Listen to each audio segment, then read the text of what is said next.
Today there are now 5 suspension bridges longer than ours, and they're all in China, Japan, and Denmark. The Mackinac Bridge is still the longest suspension bridge in this hemisphere, and the longest over fresh water. The bridge was designed by an engineer named Dr. David B. Steiner, a New York bridge engineer who built more than 400 bridges on 5 continents. He built the bridge to scratch under heavy traffic flow or weather stress. The water depth below the bridge is about 300 feet deep at center space. It's the boundary between Lake Huron and Lake Michigan. The towers stand 552 feet above the water and 210 feet below the water line. Then approximately 100 feet. So, with that cannon salute, we'd like to welcome you here to Fort Mackinac. Taking place right away on the parade ground. Your message to watch will be on the front porch of the soldiers' barracks or the black benches there below.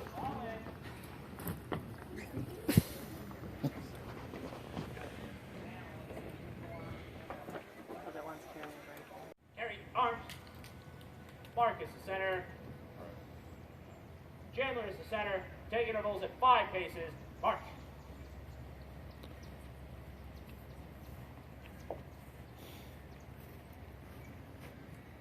Order, arms.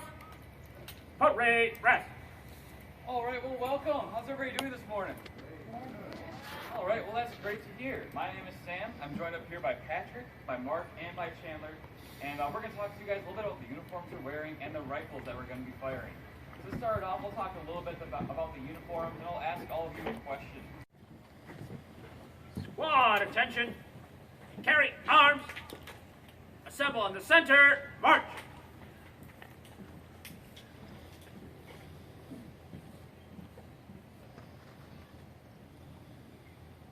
Right flank, choose. March. Forward. March. Column right. March. Column left. March.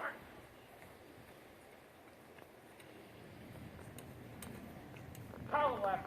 March. Quad. Halt. Left face. Feet forward. Press right. Press. Front rank. Kneel.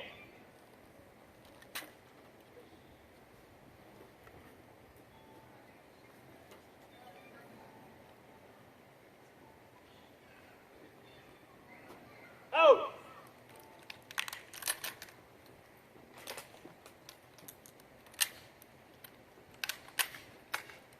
Rear rank. Ready. Aim. Fire. Low. Front rank. Ready. Aim. Fire. Low. Rear rank. Ready. Aim.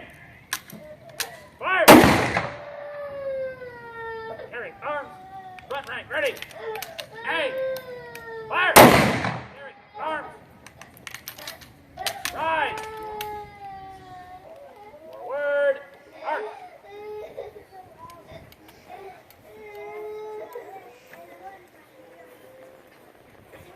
Right leg, choose, mark. Quad, halt.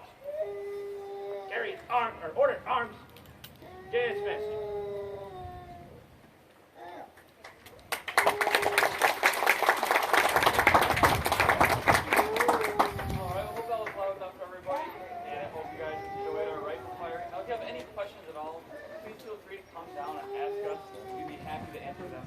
Our original Springfield 4570s, well over 100 years old. If you'd like to come down and get a closer look, definitely feel free to do that. Now our next demonstration is going to be at 11 a.m. There'll be a guard mounting ceremony over down there in the southeast corner. Feel free to join us for that, but if not, thank you for coming. Come closer. Oh, we're badly outnumbered. Only 60 of us in the fort. They've got hundreds. We can't survive an attack and protect the village. We're going to have to surrender or be slaughtered trying to save this fort. What else can we do? They both have really nice butts, but I think Sarah's butt's a little bit cuter. And as you're staring forward, trying to enjoy the variety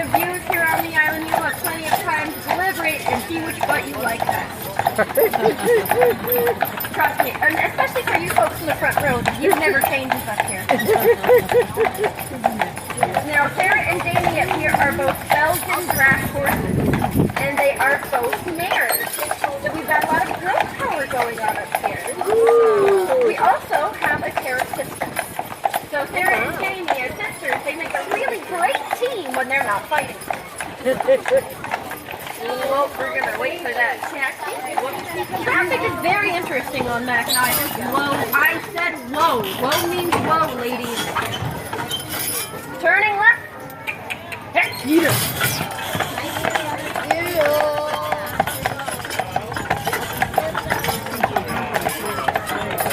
Now, over here to our right, we have Mackinac Park. It's currently being invaded by girls gone wild. Oh, boy. Now, the statue in the center is the father, Jacques Marquette, who was a Jesuit missionary on the totaling out at about 616 feet in total length. That's over the length of 2 football fields, just for a little bit of perspective. And if you folks aren't staying at the Grand Hotel, it's a nominal fee of about $10. So out of the board into their lobby or down into their grounds below. You can go into the ice cream parlor without being charged the entrance fee, but unfortunately the ice cream itself is not free.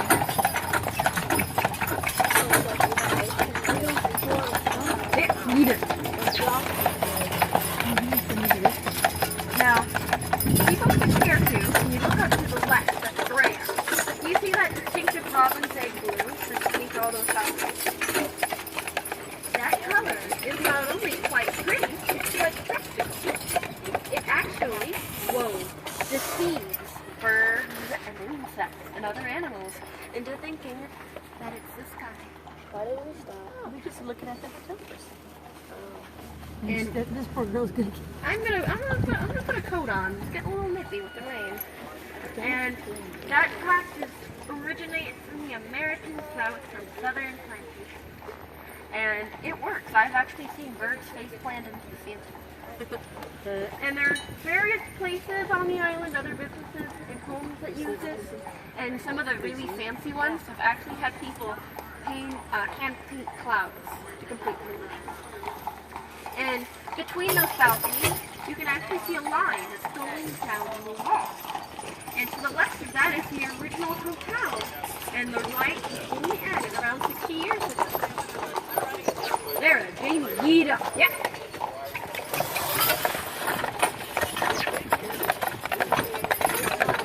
I'm just going to tell you the 3 most important ones.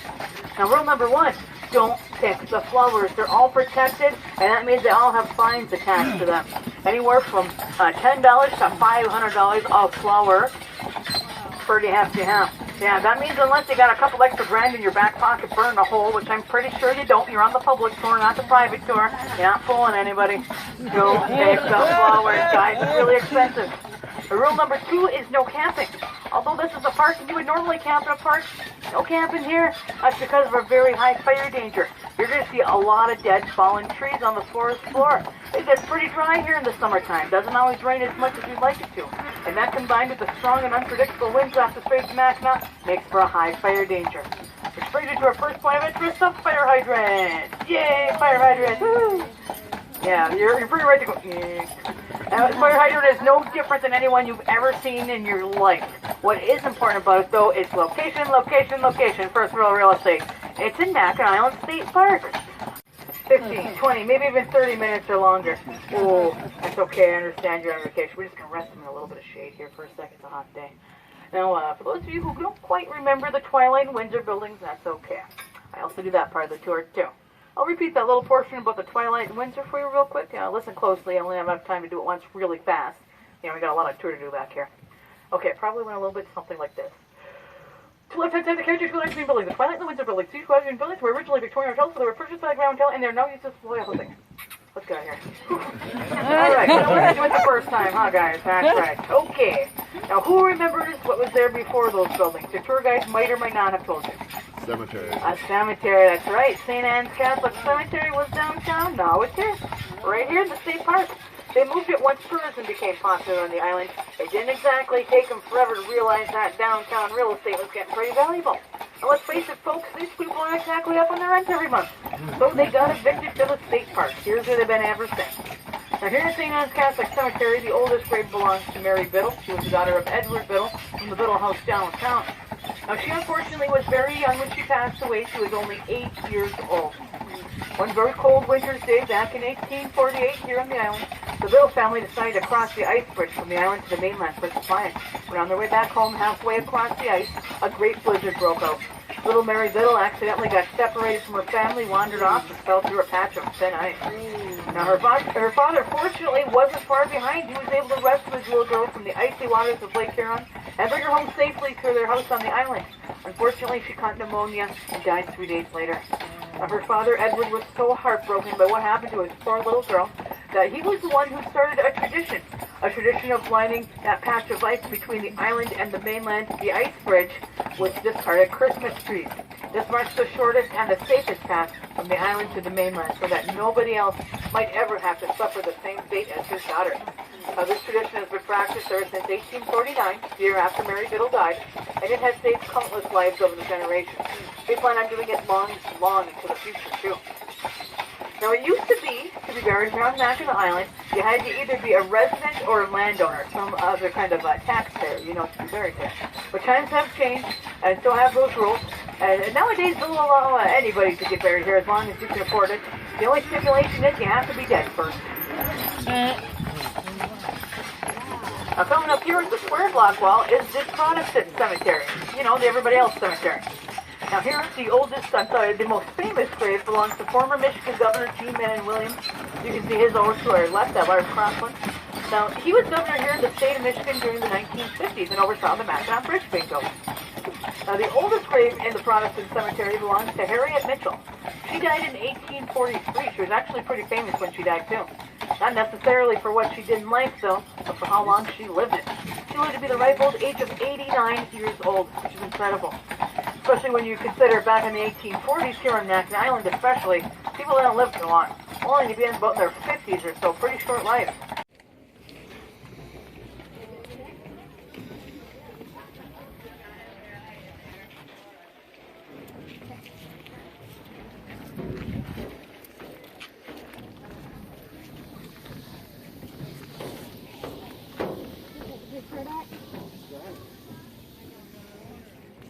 Oh, you big baby, get out there.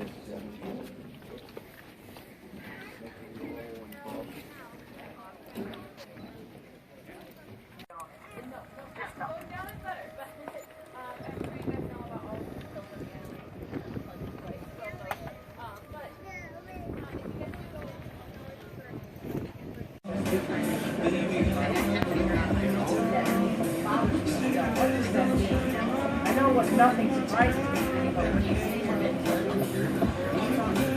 My mother giggled like 40 minutes.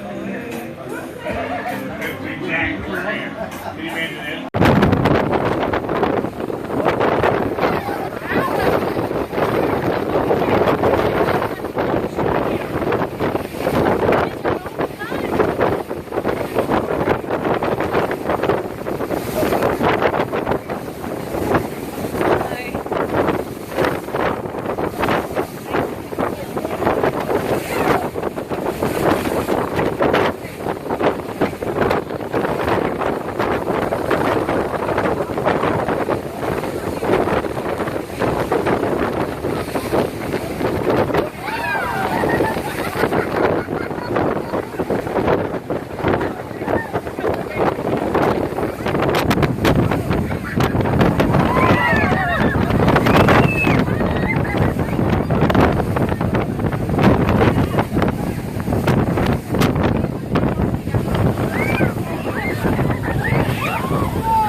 boat comes to a complete stop, it is secured to the dock.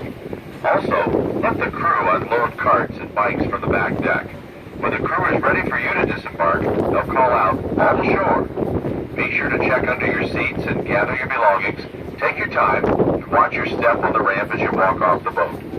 If you have luggage to claim, double check the tag numbers to make sure you have the correct items, as many bags do look alike. We certainly hope you have enjoyed your travels with us here at Starline, as we do appreciate your business. Remember to check our Facebook page and website at MackinacFerry.com for upcoming events and specials. If you've enjoyed your travels with us, we ask that you share your experience on Facebook and TripAdvisor. A photo, a story, or a simple like is greatly appreciated. Thank you again, as we hope you have safe travels wherever your next destination may be.